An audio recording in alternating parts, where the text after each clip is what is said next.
Почитувани гледачи, ви го презентираме нашиот видео избор, тема на неделата на Слободна Европа, посветена на актуелните настани во регионот и светот и нивната поврзаност и влијание врз Македонија. Во справувањето со милитантите на Исламската држава, кои ја презедоа одговорноста за неколкуте терористички напади и се закануваат со нови, неопходно е да се одговори и воено. При тоа, главна улога треба да игра НАТО ако сака да го задржи својот авторитет, бидејќи цел е една негова членка Франција. Така беше и по нападите врз Соединетите држави во 2011 година. Акт на војна од терористичка джихадистичка армија против Франција, оцени председателот Франсуа Оланд по нападите во Париз. Екстремистичката исламска држава пак ја пофали операцијата на нејзините војници и најави нови напади.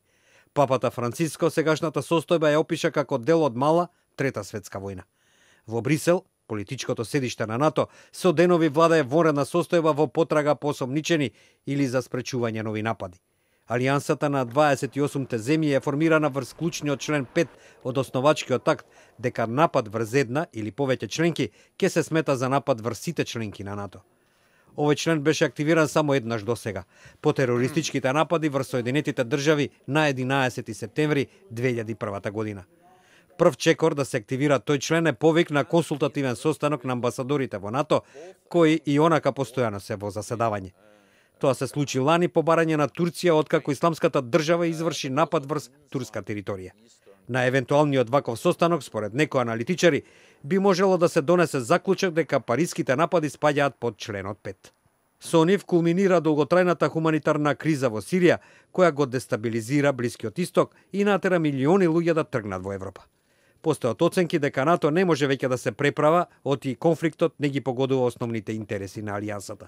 Основна цел на евентуалната НАТО мисија би требало да биде победа врз милитантите на Исламската држава и уривање на нивната инфраструктура во Сирија. Со таа мисија НАТО ќе има и дополнителна полза, бидејќи ќе покаже дека действува решително кога е под закана. Секако за една ваква мисија најнапред ќе биде неопходна резолуција на Советот за безбедност на Обединетите нации, пошто би следувале конкретни чекори на воено, но и на дипломатско поле. При тоа НАТО мора да истакне дека гради отворена коалиција, во која нема да бидат вклучени само силите од традиционалните сојузници, туку и оние што обично се на другата страна, како на пример Русија. Москва соопшти дека сака да ги порази милитантите на Исламската држава и за тоа не и недостига мотив, имајќи го предвид соборувањето на туристичкиот авион врз Египет, во кој загинаа над 200 руси, а за што одговорноста ја презедоа исламистите. Глобализацијата, како што пишува екс-еврокомесарот за надворешни работи Крис Патен, не значи само манго во зима, слободни летови и интернет. Се глобализираа и теророт и варварството. Луѓето може да бидат тренирани илјадници милји далеку за да бидат вратени и да убиваат во соседството. Меѓународниот тероризам бара меѓународен одговор. Во тоа клучни ќе бидат вистинските политички цели и дипломатски приоритети. Сепак, како што додава Патен, мора да се соочиме со фактот дека Исламската држава нема да биде поразена без поголеми, поефикасни и покоординирани воени напори. Исламската држава мора да се истера од самопрогласениот калифат во Сирија и Ирак. Во спротивно, оваа територија ќе остане рај за тренирање убици. Можеби поробусната воена интервенција ќе испровоцира на тамошни терористички напади, но јасно е дека тие и онака ќе продолжат доколку Исламската држава нема да биде поразена. Силен аргументот при тоа дека НАТО треба да признае оти една негова членка Франција е нападната, со што се активира членот 5 од Северноатлантската повелба, што пак значи заедничка одбрана. Ова не е само европска борба. Таа исто така е борба и на Соединетите држави, Русија и Кина. Тоа беше прилогот од студиото во Прага. Нашиот неделен видео избор го продолжуваме со информација и реакција на истата тема од Скопје.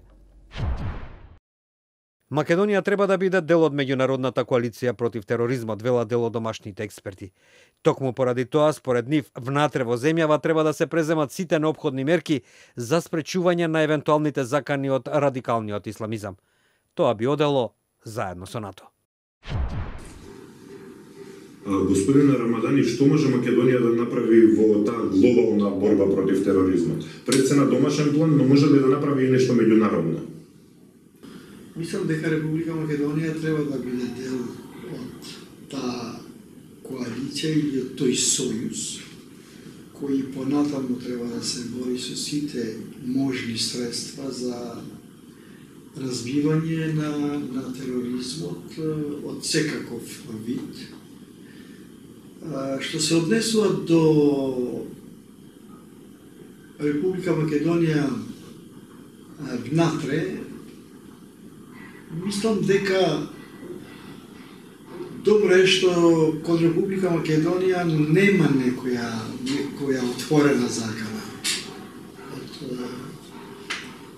од тероризам, од така наречениот сега радикален ислам, но како и секоја држава од самиот факт што припаѓа на таа коалиција што ја спомнавме, тогаш Република Македонија треба да ги преземе сите тие мерки кои се неопходни за да се сочува безбедноста на државата и безбедноста на граѓаните, институциите. Така, во моментов се реактуализира таа борба против радикалниот исламски тероризам во светски рамки. Што е она што меѓународната заедница може да го побара од Македонија? Може ли да побара учество во евентуални идни некакви воени или мировни мисии? Кога имаме таква светска мобилизација против ИСИС, во овој случај како најопасен тероризам кој доаѓа и во Европа и во другите краеви на светот, Македонија со тој капацитет, потенцијал што го има, нешто ќе мора, него е пожелно да биде на страна на тие земји, значи кои ќе се борат на таков или ваков начин против ИСИС и нивниот радикален ислам.